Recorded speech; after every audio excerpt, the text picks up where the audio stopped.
how to apply for parental leave. So first of all, you're gonna go ahead to your preferred browser and then just search for MyGov, which you can just go ahead and type that in, of course. So type MyGov in your search bar, and then once you do that, just go ahead and enter their website. It's much better if you go ahead and create an account first and then sign into that account. But anyways, you're gonna have to scroll down over here to the browse section and then choose the raising kids. Go ahead and choose the having a baby option, and then this option over here, which is the before your baby arrives.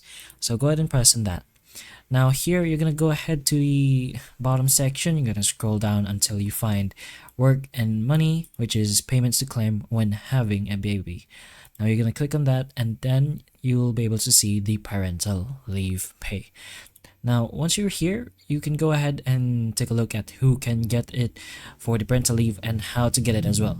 So if you want to go ahead and directly go there and you're already sure you will be able to get this, go ahead here to the how to get it. And again, make sure you've already signed in, and you'll need to link Centrelink to your MyGov account. So just go ahead and press this over here.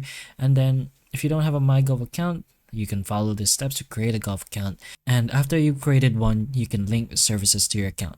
But you can just go ahead and take a look at what this offers over here. There should be instructions on how to do this process. But hopefully the information of this video can help you, and if it can, please like and subscribe for more videos like this, and that's all.